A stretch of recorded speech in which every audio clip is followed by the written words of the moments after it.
Hello, wealthy, successful, money making traders. This is your trader's friend.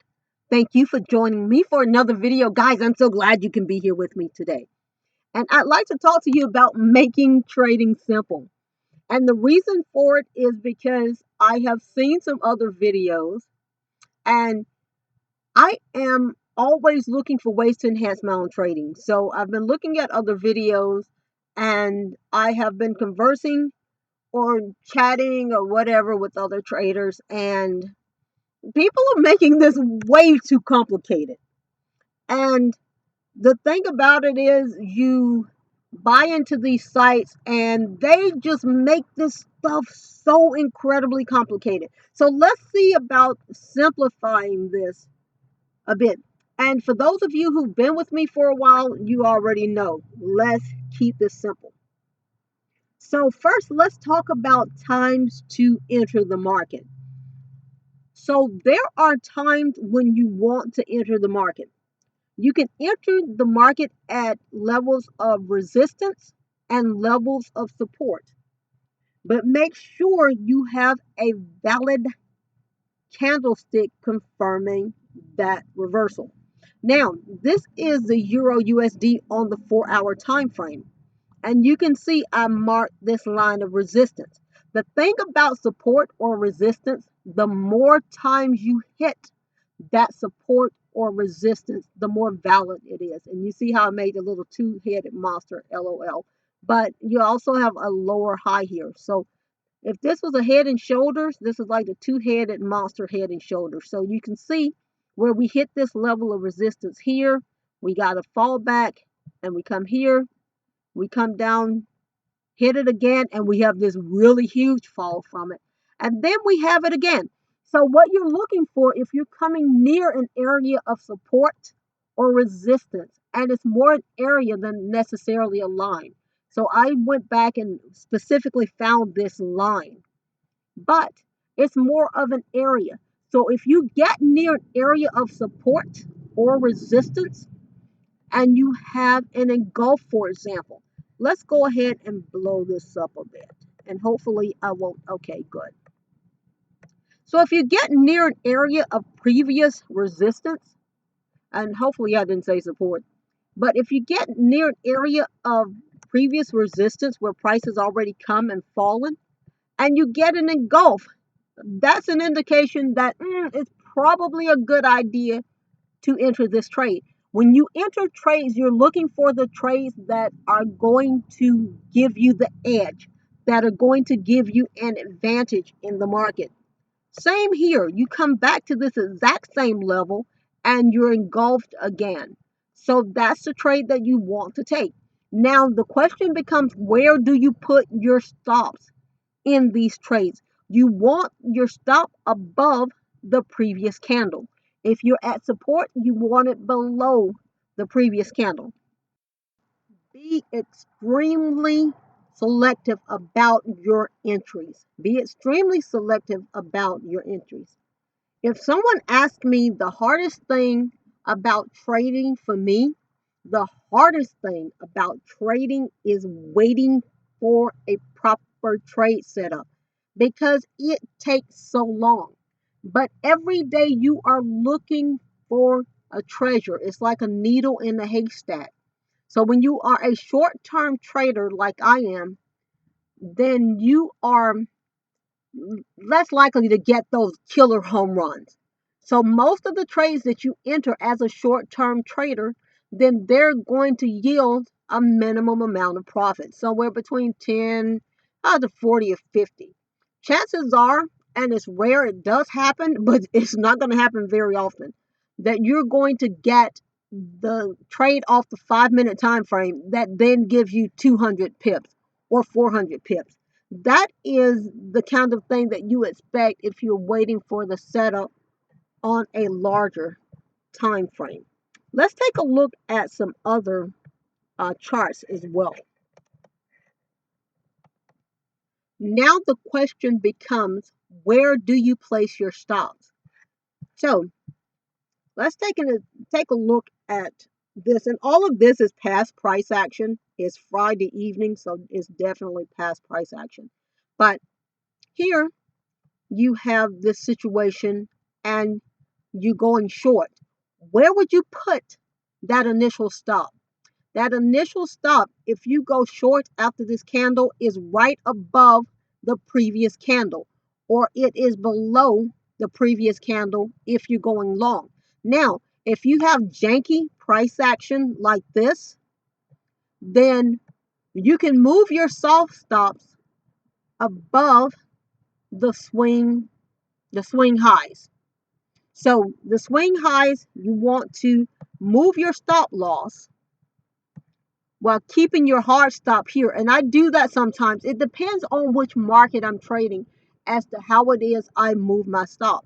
So that is a soft stop, and I'm going to move it above the next swing high. And I hope that that's really clear.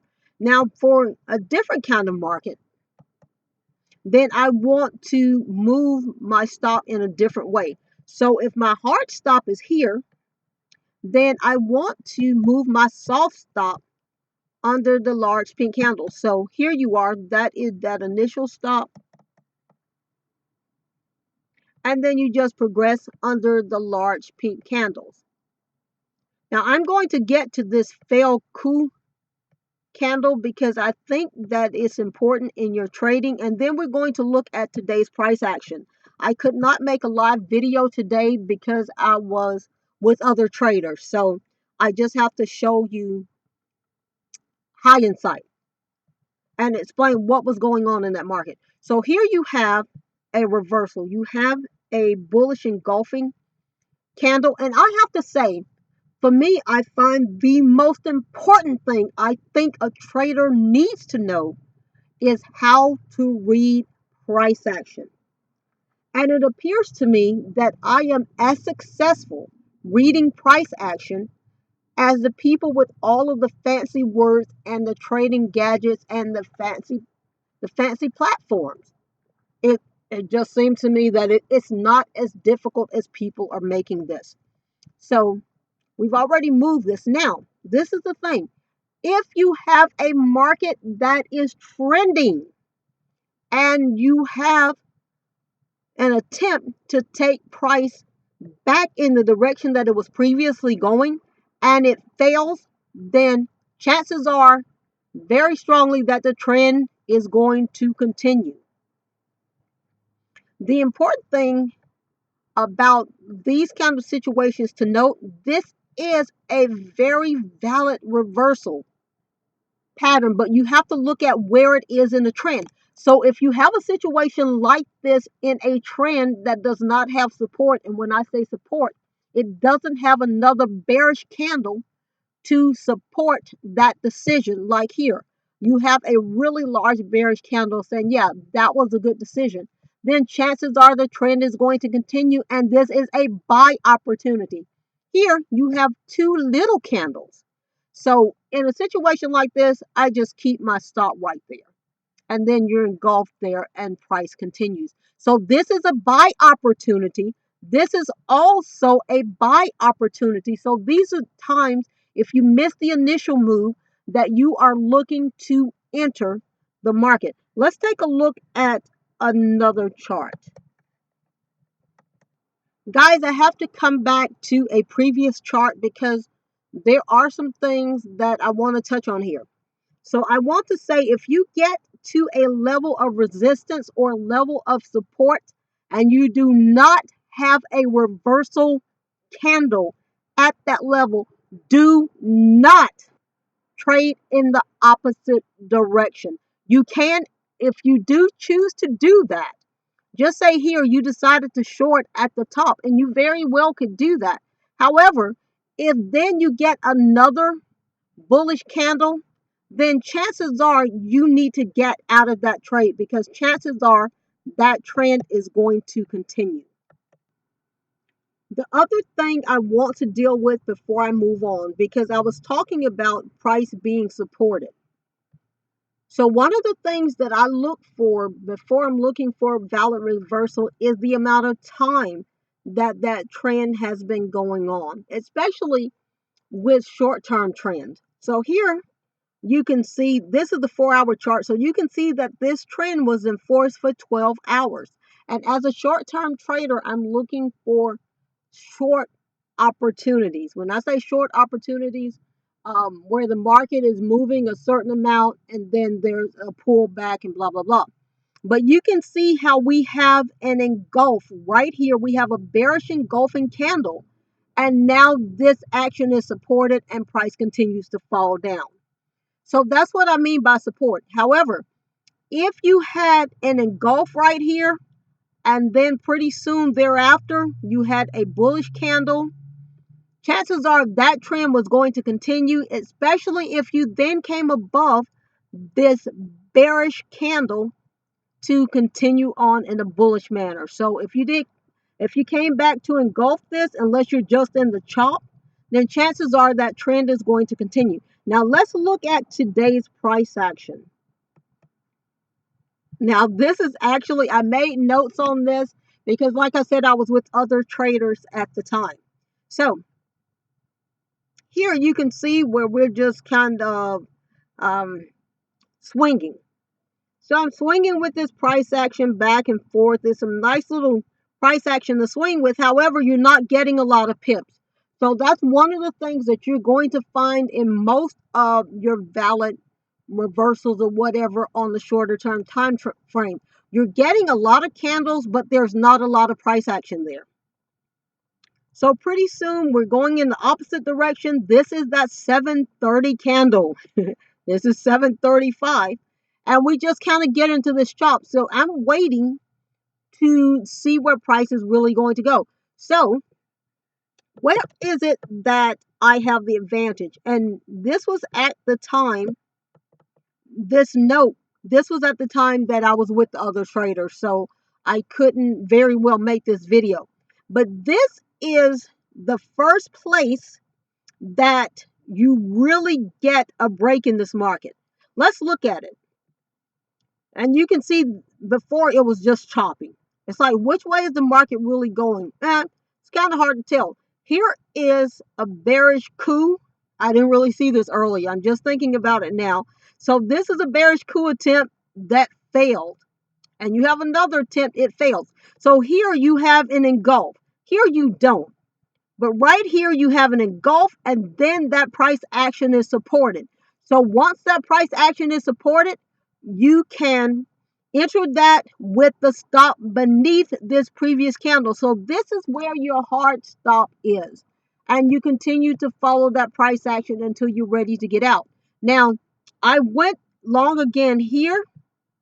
And I attempted to go long again there, thinking that price was going to continue. However, it did not. Oh, and look at these cute little white things. I found this. I don't even remember. It's like parabolic SAR, something like that. I have no idea what that is. And I don't even know what it does. But I thought it was so cute. And I was like, oh, these are like magic stars or snowflakes in my chart. So I went ahead and went with this on my chart. It's just really cute, and I'll have to find out whatever. There it is, parabolic SAR. So that's exactly what that is. So here I put my stop above this candle, and I left my hard stop there because price had just been choppy. Now the question becomes, and I also got back in on after this candle. No, actually, no.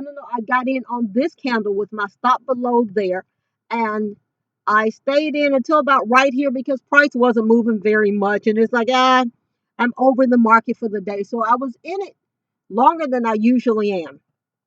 So the question becomes, what happens if price then comes back and closes my hard stop? That is my wealth protector. It is there to protect my wealth. It's doing exactly what I have hired it to do.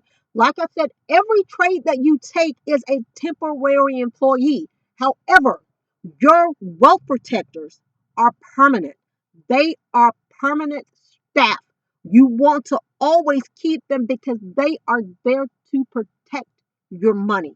And guys, trading isn't hard. What's hard is the waiting for the proper trade setup.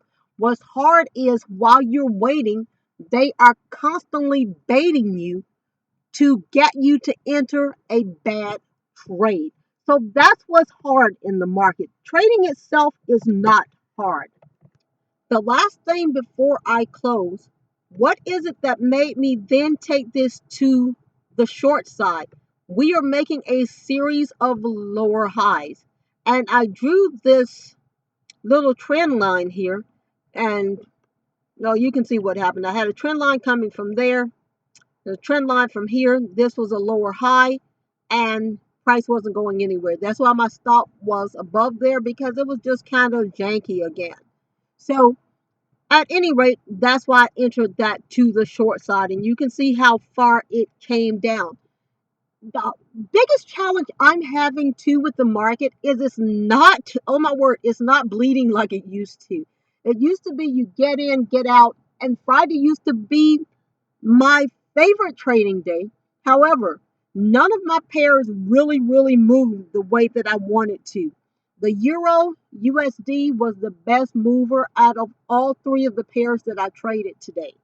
So I still did not get the profit that I would have liked to on a Friday. If you have any questions, you know I have no secrets. You may ask me whatever you like. You may be asking where it is I find levels of support and resistance. A lot of times I will move up to a higher time frame, the 4 hour, the daily, the weekly, and the monthly. The ones that are the most important to me are the ones for the weekly and the monthly time frame. And I've seen sometimes those make no difference. Sometimes price slices through those like a hot knife through butter. So I definitely want to say this to you: be sure you get the candle confirmation. And another thing you want to ask yourself prior to entering a trade is, do I have an edge in this trade? If you cannot see the edge, I promise you it is not there. I also want to encourage you to visit my chats and live trade channel. Chances are you're going to find more videos teaching and showing live trades or whatever. Also, I want to remind you that you can absolutely do this. You can be successful at Forex. Have a wonderful pip filled trading next week and a terrific weekend.